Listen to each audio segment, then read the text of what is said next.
Boker Tov and Shavua Tov, everyone. Thank you for joining us for our daily Monday morning weekly shiur. Now we're learning Pirkei Avot, the ethics of our fathers. We are in middle of Perek Aleph, chapter 1. We're about to start Mishna Zayin, the 7th Mishnah. And so we're always looking forward to learning together. This is going to be a very special week, Be'ezrat Hashem.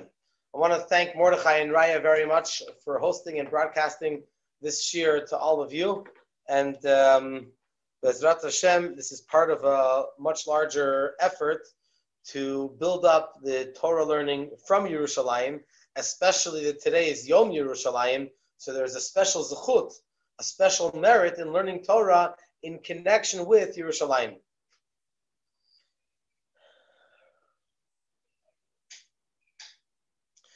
So now we are going to start Mishna Zayin. Over the past few Mishnahs, we've been learning about the pairs of rabbis, of leaders that have passed down the Torah from one generation to the other generation.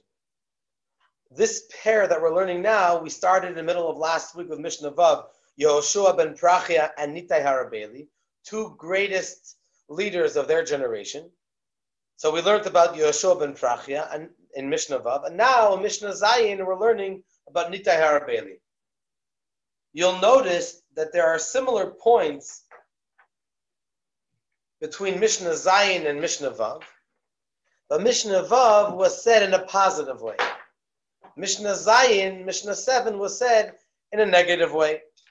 And soon we'll see why it's so important also to go through this terminology of so to speak, a little bit negative. Nitai Harabeli Omer. Please open your text in the Mishnah or Pirkei Avot in your siddur. Nitai Harabeli says, Harchek mishachen ra. Distance yourself from a bad neighbor. Ve'al titchaber larasha. And do not become friendly, do not attach yourself to an evil person. Ve'al tityaesh min hapuranut. And do not give up from punishment. So let's do each point on its own. Harchek mishachen ra tells us the Bar Tanura that you should not learn from their ways. The way Hashem made the world is that we are influenced from people that we are around. So it's very important to be around positive people who are doing mitzvahs, in order that you should also be influenced by their actions.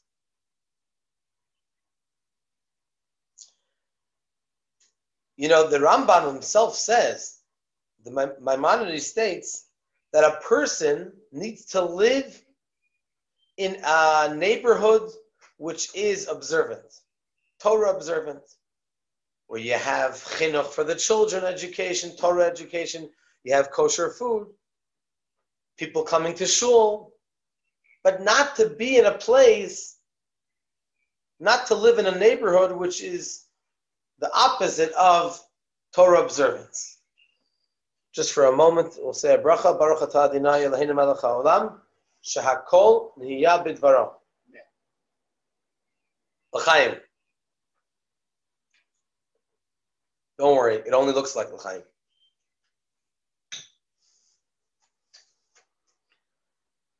So then you can ask a simple question, the obvious question.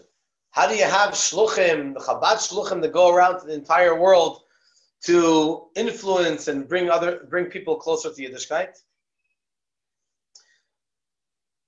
The Rebbe had broad shoulders to send families to the furthest, most remote communities, and you see the exact opposite. Not only is the family, God forbid, not being connected to the external world, rather also the opposite, that people start coming closer and closer to Yiddishkeit. Another family is keeping Shabbos. Another family is going to the mikvah. Another family is starting to send their children to a Torah day school. How is that? The answer is that when you're plugged into the source, you have an extra measure of siyata d'shmaya, of help from Hashem, of bracha and of blessing. And so a person on their own, you have to be very, very careful. And even a shliach going out to a remote country, you also have to be careful. But you have the extra measure of bracha, that when you're a shliach of the Rebbe gives you an extra special measure of bracha, that things should work out. As the Rebbe once said to Rabbi Baumgarten, my friend's father, who went on a shlichus to South Africa, the Rebbe told him that the education of your children is alai v'al tzavari. It's on my responsibility and on my shoulders. So that's point number one, harchek mishachen ra. We also don't want a person to be, God forbid, punished together with a rasha. So for example, when we're going to read in about a month that when the ground opened up for Korach, so the people that had been attached to Korach also went flying in. So it's important not to be too close. Hashem told Moshe to tell everybody, Hibadlu mitoch ha'ida azot. Separate yourself from this congregation because very soon they're going to be swallowed up into the ground, and we don't want anybody else to be swallowed up in as well. The next point is, V'al titchaber l'rasha. Do not be attached to the rasha.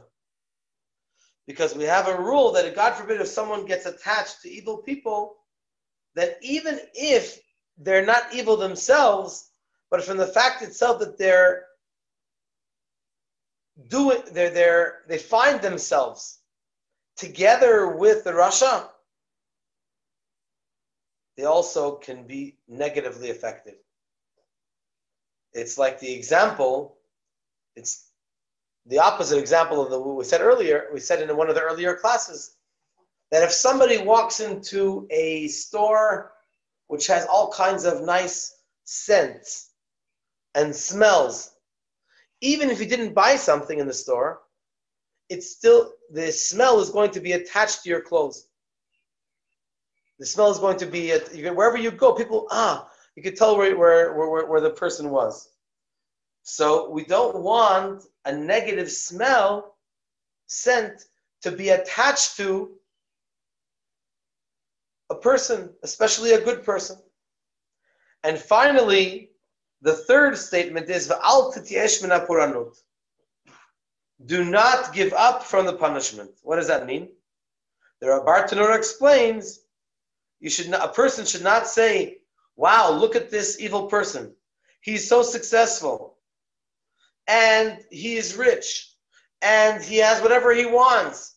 Or so it seems. So the Mishnah tells us you should know that, God forbid, the person might have a punishment very soon. So don't be blinded by the fact that this individual has temporarily success and good things in their life. When we talk about the first two statements, the first one is harchek mishachen ra, go away, distance yourself from a bad neighbor, and then v'al titchaber l'rasha. So we have two terminologies of a bad person. One is ra, a bad neighbor, ra, bad. And the other one is a rasha, an evil person. From these two terminologies, which one would you say is worse? Bad or rasha? Most probably rasha is worse. Because that word, it says clearly in the Torah that a rasha should be dealt with in a proper way. In other words, he should get his punishment. On the other hand, someone that has some bad doesn't mean that he's bad. It means that he has some negativity to themselves, but they also have good. As the famous phrase goes in Hebrew, that there's no such thing as a bad child. There's a child that has something bothering him, that is going through a difficult time. But there's no such thing as a bad child. So if we need to distance ourselves from a Rasha, seemingly we need to distance ourselves even more than a bad neighbor. If so, why, when it comes to the Rasha, do we say al titchaber, don't connect yourself? But when it comes to a bad neighbor, we say distance yourself, even go far away. And the explanation is that when we talk about a bad neighbor, we're not talking about someone who has bad in himself. Because it's very possible that the person is a good person. He's only a bad neighbor. But as a person, he's a good person. That's why the Mishnah does not call him a shachen rasha. For example, the Magid explains on what it says in the Chazal. Our sages teach us that a person should not say, I cannot have meat of a pig, but you could say, I would like it, but I'm not having it because Hashem decreed I should not have it. So the Magid says that a regular person should not say that. That's only for a tzaddik. A tzaddik can say, Efshi, I can have it, but what can I do that Hashem doesn't want me to have it? But a regular person should not put themselves in a situation where they can say that they really want it or they can have it. Because really we have to take ourselves away from non-kosher food with a 10-foot pole. Similarly, in our case, that even though there are some people who, when they are good for themselves, when they are in their own little realm, then they're good. But as neighbors, they're not. Everyone has a neighbor. No one wants to have a neighbor that's going to be that's going to be a bad influence. Therefore, the good neighbor needs to go away, needs to distance himself, and deal with the good avodah which is appropriate for him. In other words, if you have a shachen ra, he could be a good person, but as a neighbor, he doesn't know exactly how to be social. So it's your obligation to make him into a good neighbor. What does that mean? To take the good that they have and to blow it up, to overwhelm the person with good, and hopefully that will affect that the evil within themselves should be turned over to good.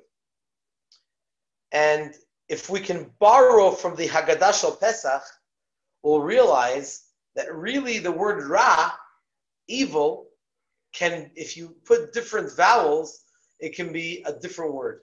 The same two letters, resh ayin, in the right order. Ra is patach under the resh, but you can also say it rea. Rea, there's a tseirei under the resh and a patach under the ayin. What does rea mean? Rea means a friend. So you can take an individual who seems to be bad, and you can distance yourself from the negativity of the person and to reveal how they really are a friend and how they are close to Hashem. That's why we say in the Haggadah, we say to the evil son, to the Rasha, we say to him, if you were around by the exodus of Mitzrayim, then you would have stayed in Mitzrayim and everyone else would have gone out of Mitzrayim. But now, as we're approaching Mashiach's coming, you will go out together with every single one of Am Yisrael. No one will be left behind.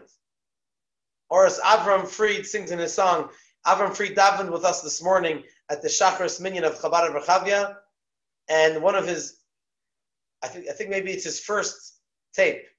No Jew will be left behind. No Jew will be left behind. Even someone that may consider themselves as being a Rasha, nevertheless, they have the Re'ah, They have the good. They have the positive aspect within themselves. And that's our challenge, to be able to turn it over, to reveal the good within them.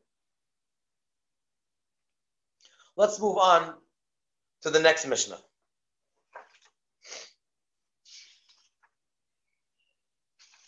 The next Mishnah is Mishnah Chet. Now we're going to learn the next pair of tzaddikim which passed down the Torah. Yehuda ben Tabai, Yehuda the son of Tabai, the Shimon ben Shatach, and Shimon the son of Shatach, Kiblu Mehem, they received from them. Who's them? Who are they? From the previous two Mishnahs, Yoshua ben Prachia and Nitai Harabeli. Yehuda ben Tabai Omer. So Mishnah Chet, Mishnah 8 is going to focus upon Yehuda ben Tabai. Al tas atzmacha ka'orchei hadayanim. Do not make yourself as if the people who organize the lawyers and the advocates, which organize the opinion of the individual in front of the judge. Like an orach din in Hebrew, a lawyer is an orach din, because they organize the law and they present it in front of the judge. So they're not allowed to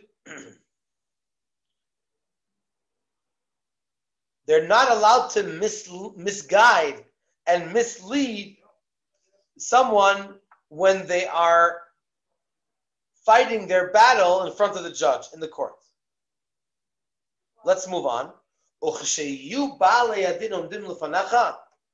When you are a judge and the two individuals who are having an argument, they're standing in front of you, they should both be in your eyes as evil. When after you've already given the verdict and they've gone away, they should be in your eyes as meritorious and righteous, when they have accepted upon themselves the judgment, the verdict. In other words, when they're standing in front of you before you've given them before you've made the judgment, you shouldn't have one person who is maybe closer to you or maybe more prominent in the community, and then you might be, as a judge, you might be concerned to rule against them. You should view them both as being as being a rasha, as being evil, or as being obligatory. But after you've done the verdict and you've passed it to them and they've accepted it, even though one of the people is naturally going to be meritorious and the other one is going to be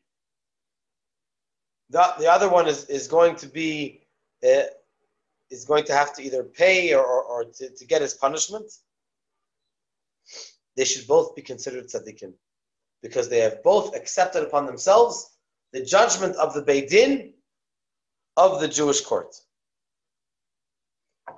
So naturally, this is lefnim mishurat hadin. This is beyond the letter of the law, which we're trying to give an impression into the heart and the mind of the dayan, of the judge, on how to view the people that come for a judgment in front of him. Mishnah Tet, Mishnah 9. Shimon ben Shatach, he is the second one of the pair. Omer, he says, Hevei marbe lachkorat ha'edim. We have an obligation to investigate the witnesses. If the witnesses come and they testify in front of you, in front of the rabbinic court, for or against a certain individual, you should ask them many, many questions in their investigation to make sure as much as possible that their din is proper. So, for example, tomorrow night and Wednesday is Rosh Chodesh. And how do we know that it's Rosh Chodesh? Because the two witnesses have to come and they have to say testimony that they saw the birth of the new moon. And the Rambam goes into many details based on also what the Mishna says and the Gemara says on how all the different interesting questions that the Beit Din have to ask and cross-question both witnesses, especially when it comes to such an important issue. Because all of Am Yisroel is going to run their lives and the Chagim that are going to come up. So for example, Nisan, which is Pesach, Tishrei, which is Rosh Hashanah, Yom Kippur, Sukkot, it's all going to be based on these two people who claim that they saw the sliver of the new moon. So if they saw, that they truly saw the new moon, then the Beit Din says, Mekudash, Mekudash, Mekudash, that the Rosh Chodesh is considered holy. By the way, the Shavuot, the fact that Shavuot is coming up, so firstly, it's not dependent on Rosh Chodesh, because it's 50 days, the 50th day after the first day of Pesach. So it depends back then on how Pesach, on which day Pesach was. Second of all, the Matan Torah, hopefully we'll get into another time, but just in short, the Chag of the giving of the Torah is not necessarily on the same day as the Shavuot, the 7 weeks, the 50th day, which is after the day after the 7 weeks. Practically speaking, today, that's how it works out, that it's all in the same time. But it doesn't necessarily, per se, have to be that it's on the same day. So the giving of the Torah, there are a few opinions, of course, and we usually rule that it was on the Vav Sivan, on the 6th day of Sivan. So when you want to know when is the 6th day of Sivan to celebrate the Chag of Matan Torah, the giving of the Torah, then you have to know when the Rosh Chodesh is. So it's very important, this first statement of Mishnah Tet, Havei Marbeh Lachkorat Ha'edim. We have to investigate the witnesses to a great level. Also, the Havei Zaher B'dvarecha, and you should also be careful with your words. Shema mitocham yomadu l'shaker. Perhaps within your words, they will learn how to lie. Because if you try to catch them with a certain question, then they'll realize, if they are smart, then they'll realize how to lie in the future. Because there were certain incentives to encourage them to come. For example, there was a big meal. And if you want Jews to come, you bring a lot of food. That's the number one rule for all of history. And so they had to make sure there was a big meal that was set for them, amongst other things. But we have to be careful your words to make sure that people should learn from that to lie. I just want to say one more point, that even though the second and third phrase of the statement are connected, but we can also say that a person should be careful with their words, is a statement in and of itself.